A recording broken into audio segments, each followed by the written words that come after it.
So, dear, how long has this video been in the making?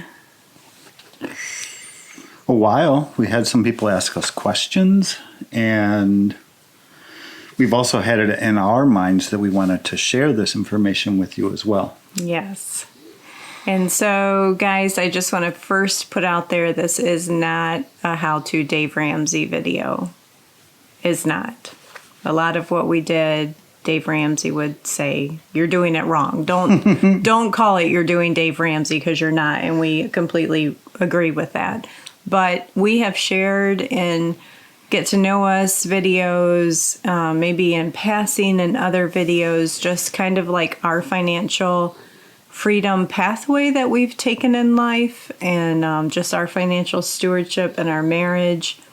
And it's been really challenging to come up with the right storyline to share kind of our approach and what we've done that has made it work in our marriage and in our home. But today is going to be just the first entry in maybe what will be a 3 to 4 part series on financial peace, and what that means to us and kind of what our journey has looked like.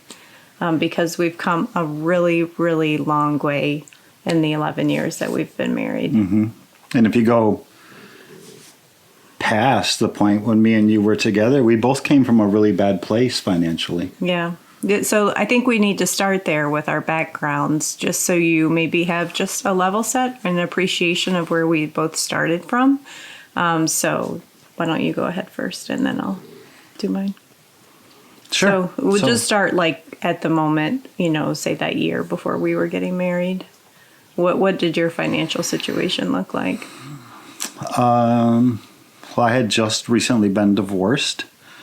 During the divorce proceedings, my ex was going to keep the house. At the last minute, she decided, nope, don't want it. You can have it. So I was basically by myself with a mortgage and a truck payment, and I could pay my bills.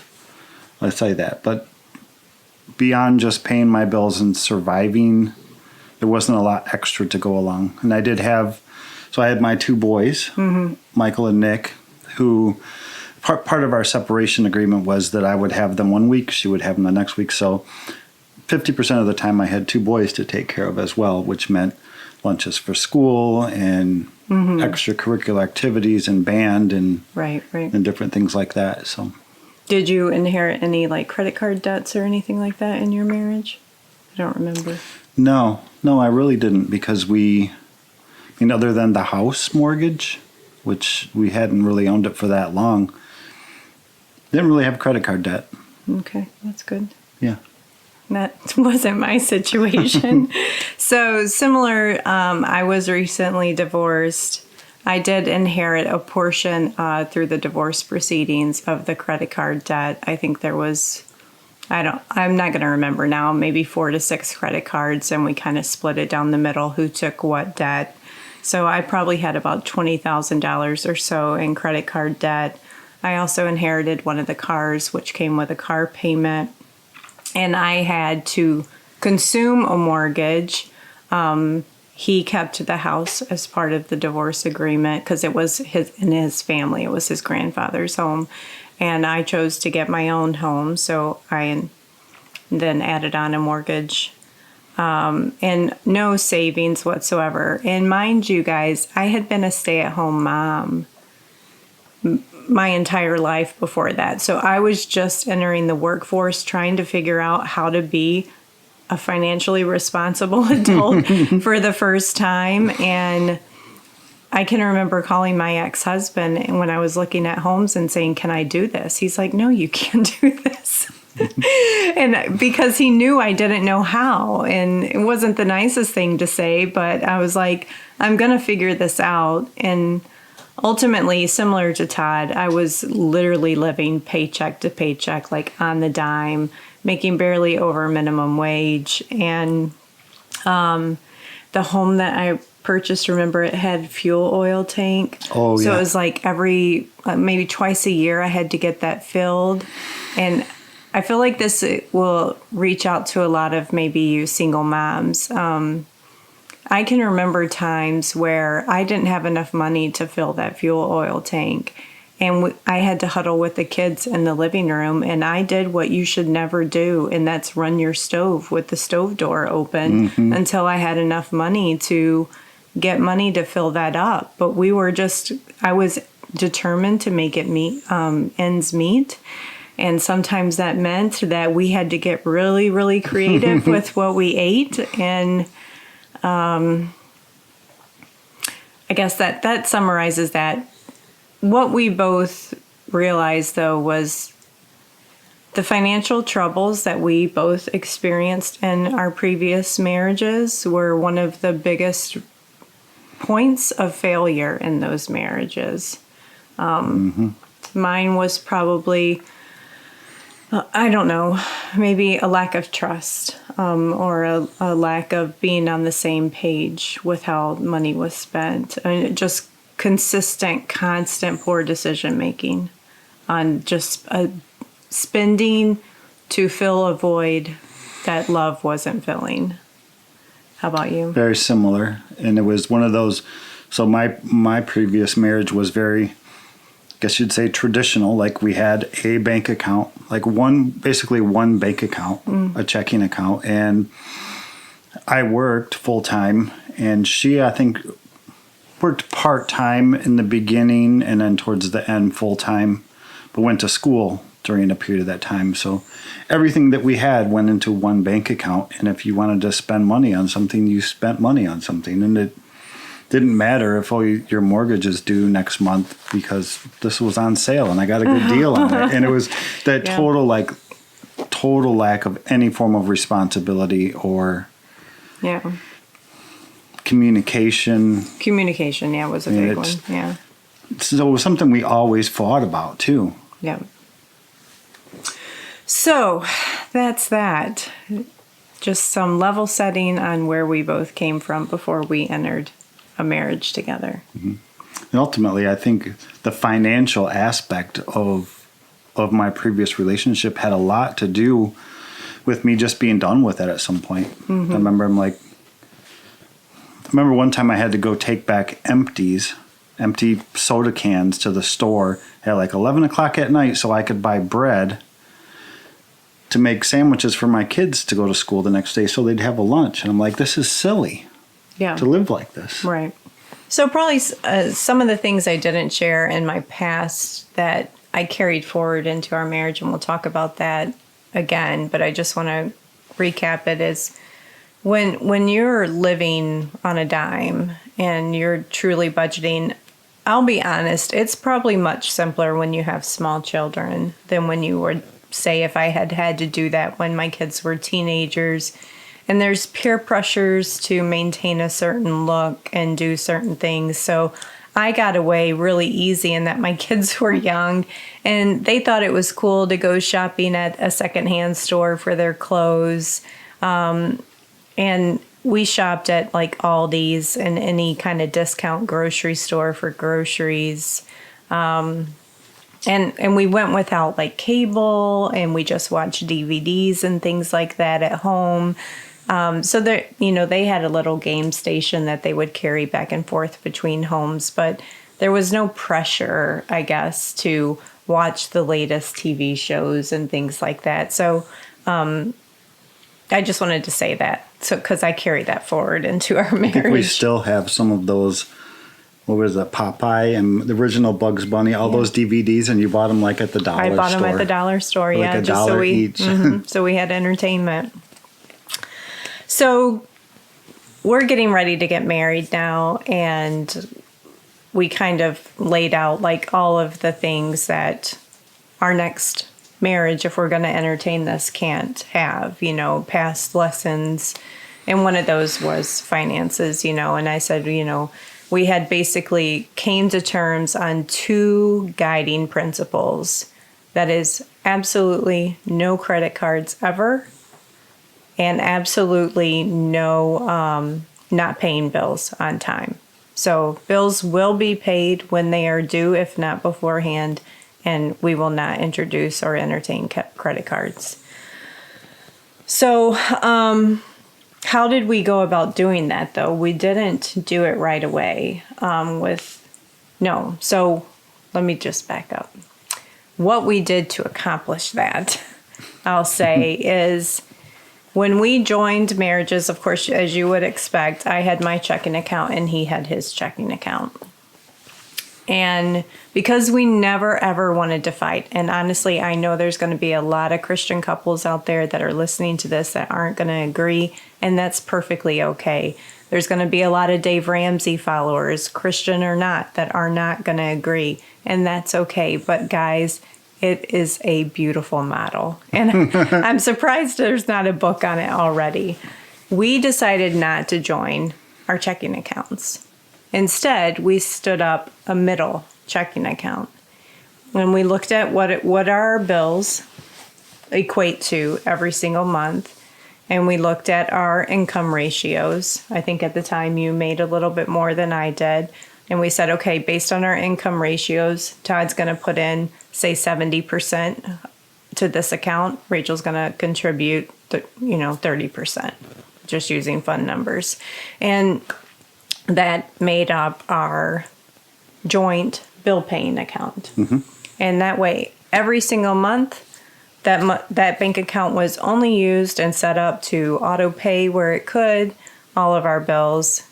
What was left in my account and what was left in Todd's account was to use as we would for gas, for miscellaneous food expenses. I was paying for Abigail's dance and my boys' extracurricular activities. You were doing the same for your boys.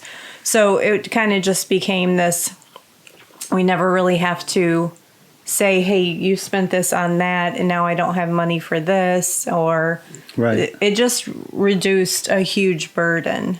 So in summary, that's just how we very quickly got off the ground running with a good foothold financially in our marriage. Just stand up in the middle, almost like a mediator financial account that would manage basically our finances for us. And it removed the need to have a lot of decisions. Yep. Or a lot of discussions. A lot of hard conversations, yes. Right. It removes that because you have your money, I have my money. Mm-hmm. We have all of our bills added up, mm-hmm. and then we split. Okay, mm-hmm. You contribute this much, I contribute this much, mm-hmm. and we don't touch that money. Mm-hmm. That money is for paying bills and bills only. Yeah.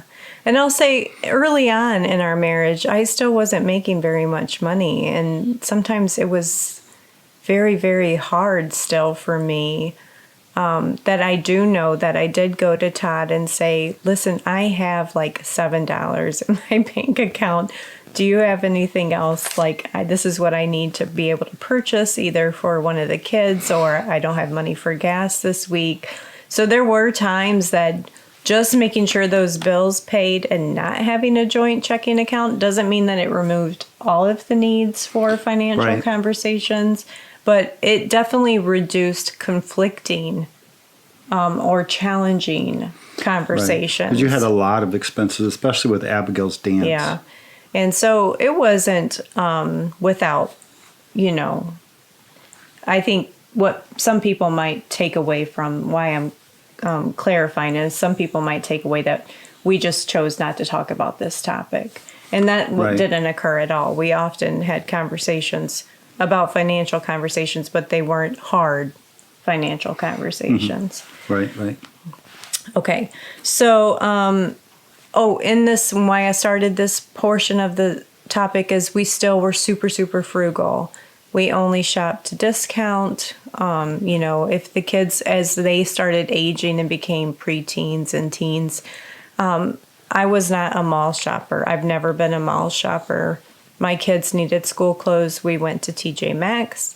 And if they wanted a name brand thing, they had to find it at a resale shop or TJ Maxx so that they could wear their Abercrombie that has the line through the label on the inside of the collar, just so that they could be cool or whatever, But yeah. they never, and they take that with them today, that hopefully, I believe that they do. They shop thriftfully and make their clothes last. And my rule of thumb is buy high quality clothes so that they last or can be passed down.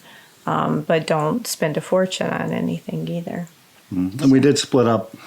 So it just keyed up something in my mind of memory is we also, so our bill paying account didn't factor in food.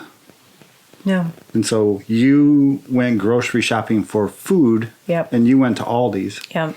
I went to Walmart and I got all the toiletries, cleaning supplies, laundry, soap, all of that stuff. So we kind of split, we even split up that. That was weird too. It kind of just happened that way. Right. I think I just carried with me the Aldi shopping habit, and then you still enjoyed going for certain things at Walmart. Mm-hmm. So it kind of just naturally occurred that way. Right. But why don't you tell them how, when we first started, it was all that we could do to pay our bills. And, you know, I brought over some debt to the relationship. We had our car payments. So how did we get to the place where we could eventually start saving? So some of that came from our bonuses that we would get at work. I remember you got a bonus one time, and it was early on when we had just got married, and you were like, "Hey, I got this bonus from work. What should I do with this? Should we just put it in our savings account?" Because that's normally with our model, when you get extra money that comes in, it goes into a fourth bank account, which is a savings account. And we didn't do that right at the beginning, but as things like that happened, we created a fourth bank account just for that. I remember you asked me, "Hey, I got this money. Should I just put it in the savings account?" And I'm like, "Do you still have your credit card debt?" Mm-hmm. And you're like, "Yeah, I still got one left." I'm like, "Okay, your bonus can pay off that whole thing in one shot. Do it." Yeah. I remember you saying, "But it feels weird." Yes, it did. It feels weird to pay, I don't know, $2,000 or something. I think it was $2,300, yeah. I'm like, no, pay it. Get this behind us, and then we don't have to worry about it anymore. Right. Oh yeah! Wow, that was a long. I didn't even remember that. Yeah, I do remember that now. Yeah. And then there's another thing that comes into play with us for savings is that we get, both of us with our jobs, we get paid every 2 weeks. And when we did our budget modeling of, okay, how much do I need to contribute per paycheck to cover the bills, and you need to contribute to cover the bills, it's based on getting paid twice a month. Mm-hmm. And with the 2-week model, there's several months during the year when you get paid 3 times in a month instead of 2. Mm-hmm. So when that happens, there's this extra surplus in our bill paying account, and I would transfer that to our savings. Pretend it doesn't even exist. Move it over to our savings, and that's our rainy day. What does Dave Ramsey call it? The emergency fund, basically. Yeah. And then similarly, as those bills got smaller and smaller, we realized we were contributing more than that was needed to cover what that original bill set was, and we could then start rolling. He would monitor it, and when it got to a certain amount, he would roll it over to the savings. So that was another tool that we used just to get an initial savings plan started, because we both came into it with nothing. So there's some ideas for you there too. And then I know one of Dave's principles is if you have debt, you're not doing fun things. The kids aren't in activities, you're not going on vacations, you're not doing this and that. And that is where we're different. We both had strong desires, and I desperately wanted to give our children travel and vacations and to see as much of the United States as I could expose them to while they were in my home. And so we took our kids on wonderful, wonderful vacations all throughout the United States. And it started off when we were very tight, looking like camping trips, like tent camping. But we still went, and we, would save our money or use some of the bonus money that we would get throughout the year. And that paid off for vacations. Again, never once introducing any kind of credit. Eventually it got to where we could afford to go rent a cabin somewhere and, travel across the country. And again, just being thoughtful about, okay, if I'm expecting that in March next year we're going to get about this much for our bonus. How much of that do we want to use for a vacation? And we would do that like every other year. So, and I think we made some very, very good memories in doing that. Yeah, absolutely. And I that is where I differ with Dave Ramsey just a little bit, in that I don't believe that you can't be a good financial steward and not create lasting memories while your children are young and happy times. You can do them differently. You can, like I said, tent camp. That's what we did. And we ate picnics on the side of the road. We would pack all of our food in our coolers, and and we did it very frugally, not eating out or anything. But or eventually, when we even started traveling to stay at cabins, we would just go grocery shopping, bring all the food home, and cook as if you were at home. So there's definitely ways that you can still enjoy a wonderful life by trying to get a hold of your financial debt too. That's probably good with how we proceeded through our marriage, huh? Yeah, I think so. Okay. Eventually, though, I think I talked about that. Okay. Yeah. Okay, but I think where I feel like a lot of people want to know, but Rachel, Todd, you're sitting in your cabin right now. Right. We would have never dreamed this 10 years ago, right? We own this outright now. We just paid it off this year. We purchased it 6 years ago. So you own your own home now, or you own your own cabin. You purchased your homestead. How did you do that? Well, where did we come from a little bit was that I had a home in the city as part of my divorce. You got a divorce. You bought a home.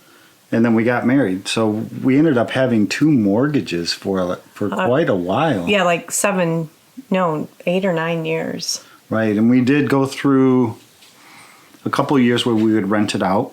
Yeah. But it sat empty a long time. Yeah. So that whole time, our bill pay account included both mortgages. And that's probably something we didn't make clear at the beginning.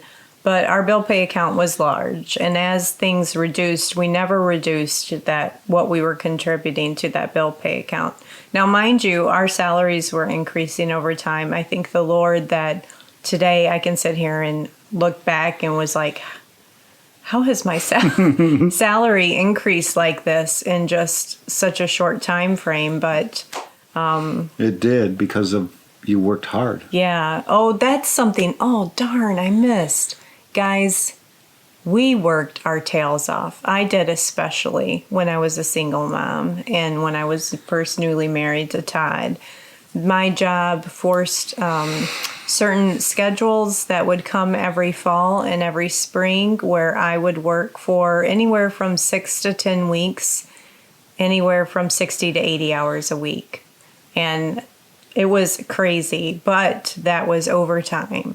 And that I loved the fall season, especially because that was my Christmas money. So that is one principle that Dave Ramsey talks about, is hustle, get a second job. So I definitely feel like I did that in those early years. I missed a lot of my children's lives, and Todd had to fill in a lot with being dad while mom was working those long hours, cooking dinners and making lunches and things like that. But it definitely helped. But if you're gonna hustle, try to do it when you're younger, if you can. Yeah, right, for sure. If you got an opportunity to make money while you're young, make it. Yeah. Work all you can. But now we're in a much different situation financially with respect to our salaries, but our bill pay account has never changed. Well, now it has this year, but we'll talk about that in a future series. But our bill pay account up until the time that we purchased the cabin and the homestead stayed consistent.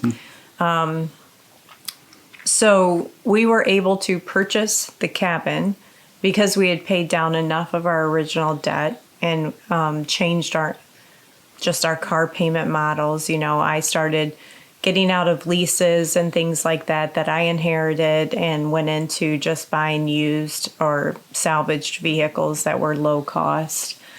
Same for you. You were just rolling over overused vehicles. So we got that budget way down and, just whittled it down to where within that bill pay account, we could afford the cabin. Eventually we said, okay, well, when the homestead dream came alive, well, if we paid off both of our homes, not paid it off, but sold both of our homes, we could afford this homestead thing. And that was stepping out one at a time. So selling Rachel's house, could we do that? Could we sell our home? Finally, the market turned around enough that yes, we could sell our home. And then it worked out where we could still afford our homestead within our bill pay account. So There's a lot of work. yes, and I would say our debt bill paying account never changed because we didn't necessarily ever change our lifestyle that much throughout this whole time. We still lived frugally where we could. The kids were still in their activities where they could, or going, then as our kids grew, some were going off to college and needing a little additional support. Some were moving on, running their own lives. Now, last year, here we are, first time empty nesters. And we're going to share with you in our next video how we truly then applied our first ever Dave Ramsey principle, being this debt snowball effect. And that's going to be a good one because that snowball is rolling down the hill very fast. Way faster than I thought it was going to even. So it's really, we can see the end of the road and what it looks like for us. I hope this video just gave you guys some ideas on how we've been able to just completely have a completely financially peaceful marriage. Right. It has been honestly something so peaceful. I've recommended it to my children that have gotten married, and a lot of them disagree with me. Like, no, Mom, that's not what I want to do. And, I want to enjoy life now, or with respect to not getting credit cards or not doing this. And everybody's going to make their own choices. I just see the benefits and the reward that we've personally had, that I had it on my heart so big to share it with you all, that it's going to touch just one family's life, then it's going to make it better. And that's going to be amazing.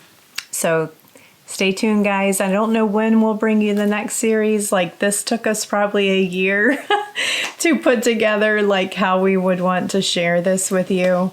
And the next one's a bit more specific with like actual numbers. So how to represent that with apples and oranges, I'm not quite sure how to do yet. So give us some time and we'll bring you back our debt snowball plan.